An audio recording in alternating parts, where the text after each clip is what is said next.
No, don't run. You've already been on the Downtown Dogs. How are you? Joe Steele with Jimmy Rodgers on the Downtown Dogs. How you doing, Joe? I'm doing good, Jim. You're looking great. Do you remember Jeffrey Lancaster? I sure do. I think we met at And I don't think you've met Lori, my girlfriend. Hi, Lori. How are you? Nice to meet you. Now, Joe still doesn't need an introduction, so we're just going to get right into it. Oregon game. Outstanding. Good news. Great for the program. Great for the community. Recruiting. Yeah, the whole thing. We stole their recruits. Well, hopefully we will. It's going to take some time, and Oregon's what they are, which is a great program, and we're developing a great program here. So it's all good. You got to be happy with DeBoer. I think looks like he's done a great job, and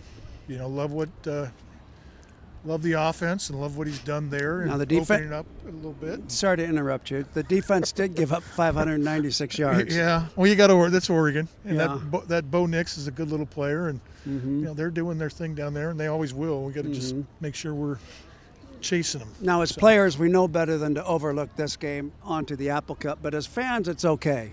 We can do that. So let's talk about the Apple Cup. I'm a little worried. They look good today. I watched them. I watched the Cougs a little bit today. Who were they playing? Was it? They played Arizona down there, so they're on the road, and they look pretty good. Is that game over? That game's over. I think the last I saw was 31-13. So I don't know if that was with 4 minutes to go in the game. So yeah. So that was hey, the Apple Cup's always going to be competitive. The home team has a big advantage, typically, I think, which is so going over there is tough. And depending on what time that game is, I'm hoping it's not a 7:30 start on a Saturday night. Now, excluding your knee injury, did you play in 3 Apple Cups? I played in 2 Apple Cups. Only 2. So you didn't play your freshman year. My freshman year, I separated my shoulder the previous weekend against SC down there. Okay. And I was out that week. Ronnie Rowland had a great game. I think he went off for 195 plus yards. So he had a great time there. Were you 2 for 2 then against the Cougars? Then we were actually 4 for 4. But during my year. So then we played my sophomore year, and we played here in an ice. Everything was iced over here. And anyway, that was our shot to the Rose Bowl. Okay. So that was my sophomore year. And then the next year we played over there, and we ended up not going to a bowl game, but we had a nice success against them. Jack Thompson was their quarterback, and I had a decent game that day. And what's a decent game to you? Well, I had about 190 plus yards too, which was a good day. And then so then we ended up breaking a record, which was been there for many years. My whole team made the record. It wasn't what was just the me. record? The record was single season rushing, which was about 1,100. And has it been 1,100, 11 years? Does it stand? I'm number 5, I think, on the list today, so it's definitely been beat. Sure. Yeah. So that was. Offenses and then my senior year, I didn't get the opportunity to play. But that Apple Cup was fun over there and actually we played in Spokane. So your 78 Rose Bowl, I believe you needed SC to beat UCLA? Yeah. So we won here. Yeah, we won here the previous week, and then they had a game scheduled later the next weekend. And that season was, I think, Don's third? Yeah. That was Don's third season, and you started out 1-3 maybe? Yep. So not looking good. No. And they were they were close games. I mean, we lost 2 by last-second field goals. One in Syracuse, and then one in Minnesota. So it was tough. And Don, that was tough because they were on him. Now, one of my favorite stories, if you don't mind telling us, Joe, is the next game after you were 1-3, I believe, was at Oregon. Yep. And you were required to take one bus ride to a Pac-10 game, Pac-8 at that time. Yep. And so the bus ride was to Eugene.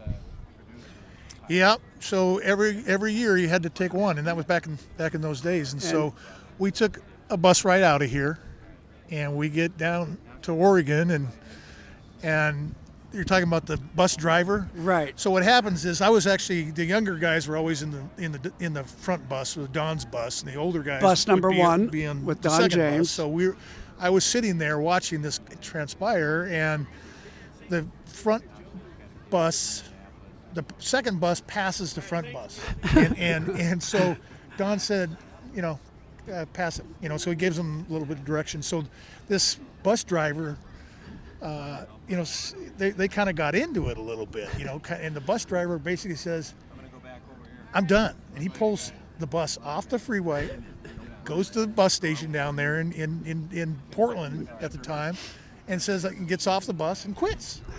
So we're sitting there with 60 guys on this bus and 60 guys on the other bus, and it was unbelievable to watch that transpire. But it really was Don's. He was trying to develop something here, and that was part of it, is being the leader, and he had his way of doing things, which we've all talked about these stories. But that was a great, really interesting. So they got another bus driver, and we went down. But it was that transformation. I mean, that game was so pivotal, and we went into Oregon and just throttled them. 54-0, 52-0. Was it 52-0 or 54? It was nothing. Yeah, it was the nothing. important on thing, their it was side. 0. Yeah, and so it was. But it's interesting back then, and you asked about the Cougars. I mean, and we didn't lose to a Pac-12 school, or excuse me, we didn't lose to a Pac-8 Northwest school until 82, 83. And part of the goals Don would set forward was win the state and then win the Northwest. Yeah, and same philosophy in recruiting. Yeah. So Don did something for the first time, which really to me was special to hear the story from you when you were on the show. He went around to every player in the locker room before the Oregon game. Yeah, it was a real transformation there. And in fact, I remember just succinctly what happened, because the Daily, which is the University of Washington paper, came out with a little thing, and it was an article, and they interviewed Blair Bush. And Blair was one of the senior leaders on the team, and he basically kind of said, we don't have a lot of interaction with the coach, between the coaches and the players, and and that's a little bit about why we're 1-3, and and it just there was a lot. James was going through a lot. So that was the first game, and Don walked around to every player in that locker room before the game started, and shook their hands, said, "Go get them, have a good day," and he did that. I'm sure he did it to the end of his career. 1980, I think I had 2 conversations with Coach James, and neither one of them were fun. And then I'm sitting in front of my locker getting ready to come out of the tunnel, my first game in Huskyville, and I'm looking down at the ground, and I see these size 7 Adidas. I look up, and it's Don James, and he's shaking my hand, and he says, "I heard you like to hit 39. Have fun today." And it just elevated me 5 feet off the ground. Yeah, no, absolutely. Yeah. That was, in fact, somebody asked me recently, your interaction with Don, when was it the most? And I said, when it was? It was on the sideline during a game. It was the one time that he would kind of let his hair down, and he'd come over and say, "How you doing? How you feeling?